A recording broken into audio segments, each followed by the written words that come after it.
अज़ीज़ दोस्तों नमस्कार। अज़ीज़ दोस्तों, यूके में, यूरोप में माइग्रेंट्स भर भर के आ रहे हैं कश्तियों में।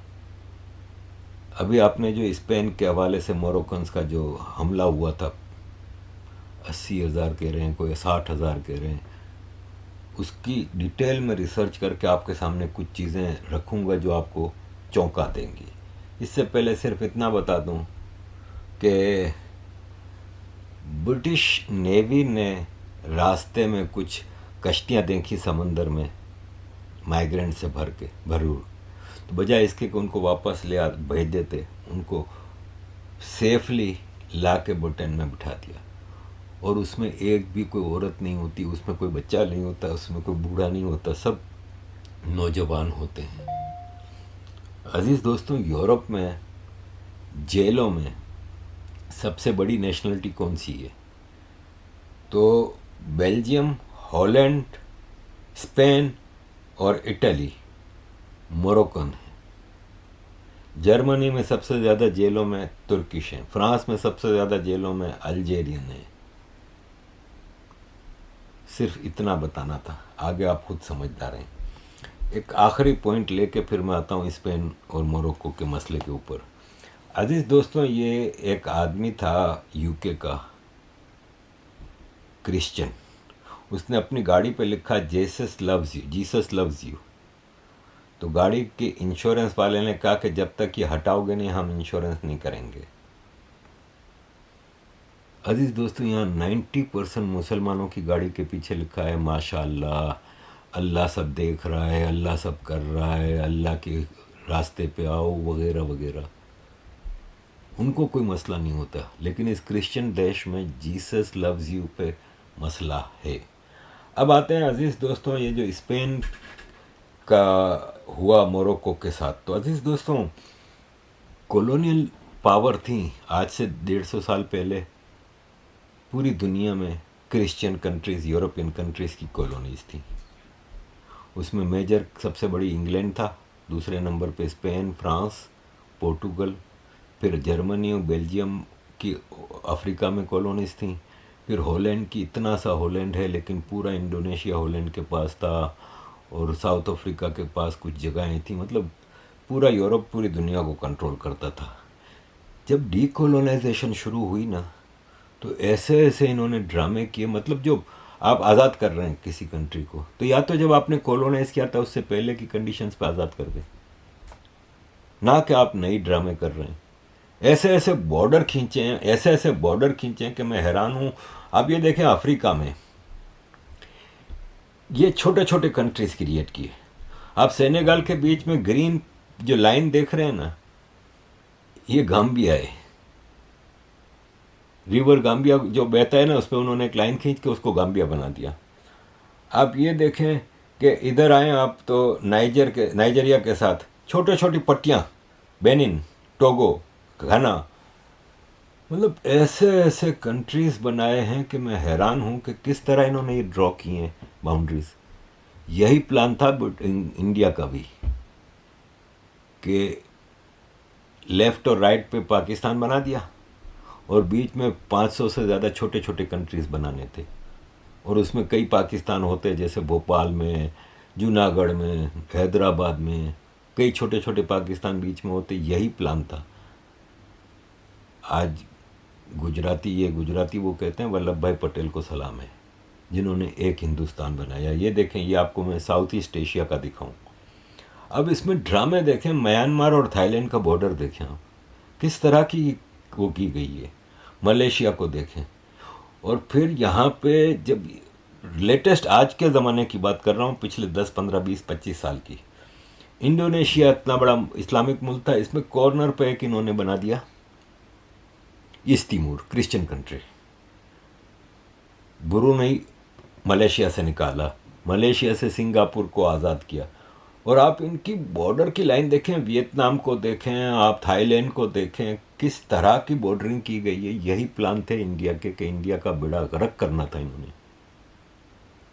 और उस वक्त की जो मेजॉरिटी इंडियन लीडरशिप थी ना, पॉलिटिकल, वो सब बिकी हुई थी, सॉरी टू से, क्योंकि मेरे देश का मसला है ये, वरना वो ड्रामे ना होते तो आज मैं इंडियन नागरिक होता, अगर पाकिस्तान ना बनाया जाता तो यही प्लान था इंडिया के लिए। लेकिन बहरहाल अब मैं वापस स्पेन के हवाले से बताऊं आपको, तो स्पेन ने जब आज़ादियां दी, मोरक्को ने फ्रांस ने आज़ादियां दी मोरक्को वगैरह को, अल्जीरिया को, तो स्पेन ने क्या किया कि मोरक्को के अंदर कॉर्नर पे दो छोटे छोटे हिस्से अपने कब्ज़े में रखे, एक स्वेटा और एक मेलिली। स्वेटा और मेलिली मोरक्को की मेनलैंड में है, लेकिन वो स्पेन के इलाके हैं। तो स्वेटा ज़ाहिर है मोरक्को चारों तरफ है, बीच में स्वेटा है और इस तरफ समंदर है।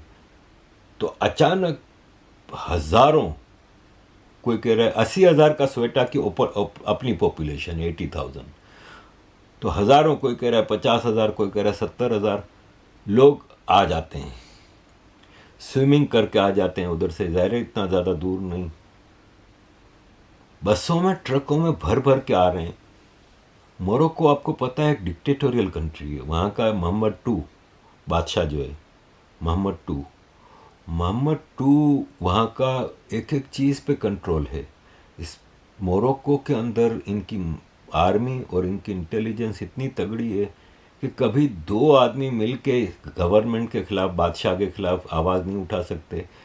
तो कैसे ये इतने हज़ारों, 50,000 अगर मिसाल है, 50-60,000 आए हैं, कैसे एक ही दिन में 50-60,000 उस इलाके में ट्रकों में भर के आते हैं, और बाकायदा पुलिस भी खड़ी है, उनको रास्ते दिखा रही है कहाँ इस तरफ से आओ, कैसे आ गए। ये बाकायदा एक प्लान था, क्योंकि मोरक्को कह रहा है कि ये हमारी ज़मीन थी, हमारा हिस्सा था।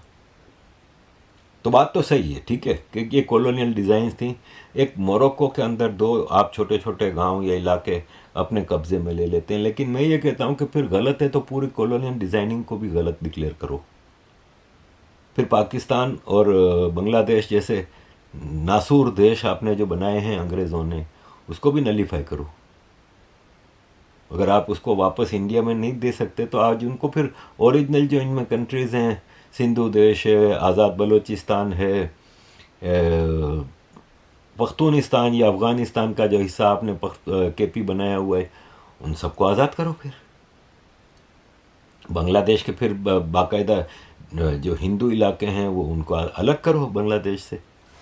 ऐसी ऐसी डिज़ाइनिंग से इन्होंने जो लाइनें खींची हैं ना, कि जिससे अपनी कॉलोनियल पावर को, पोस्ट कॉलोनियलिज्म भी मजबूत रख सकें, ये इनका था। तो फिर मोरक्को के लोग जो आए ना वो गलत था।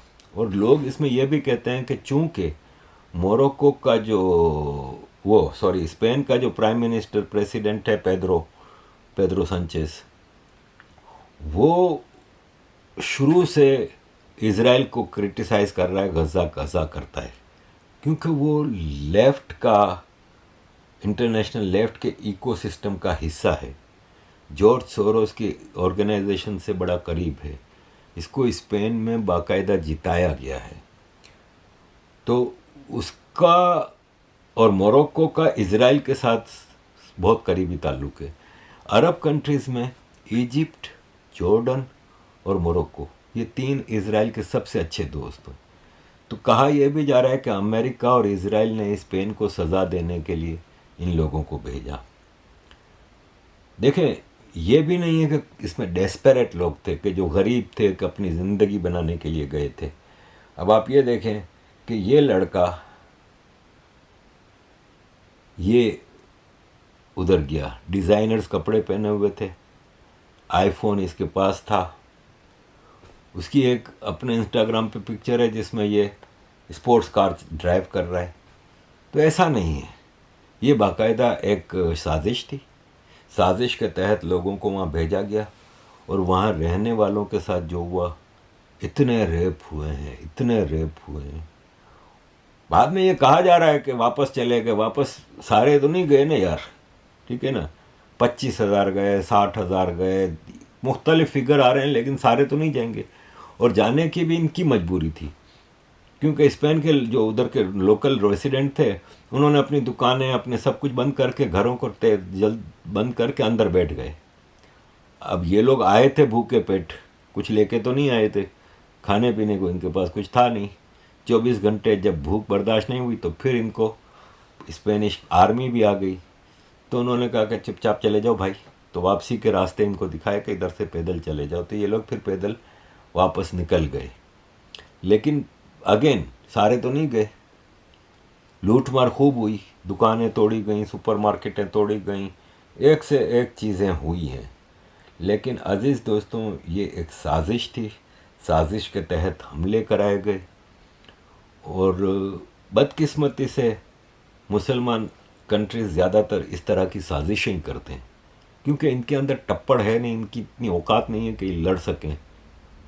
ये मैदान में इनके साथ किसी के साथ भी लड़ने की ताकत इनकी नहीं होती, तो ये साजिशें करते हैं, पीठ पे छुरे मारते हैं, जैसे हमास ने 7 अक्टूबर को किया, जैसे पाकिस्तान भारत के अंदर टेररिज्म करता है। ये साजिशें ही करते रहते हैं। बदकिस्मती से मुसलमान मुल्कों का ये बड़ा मामला है कि ये लोग साजिशों के अलावा कुछ नहीं करते। अजीज़ दोस्तों, एंड पे मैं आपको ये बता दूं कि आज मेरी मतलब मंगल को सर्जरी है, और यह है कि उम्मीद है कि आप दोस्तों से प्रार्थना कीजिएगा मेरे लिए कि आपकी सपोर्ट पे ही मैं हमेशा चला हूँ, और आपकी सपोर्ट ने ही मुझे अब तक कामयाब रखा है। इसके लिए मैं जितना धन्यवाद कहूँ कम है। थैंक यू वेरी मच अजीज़ दोस्तों for all your support. Kindly keep supporting.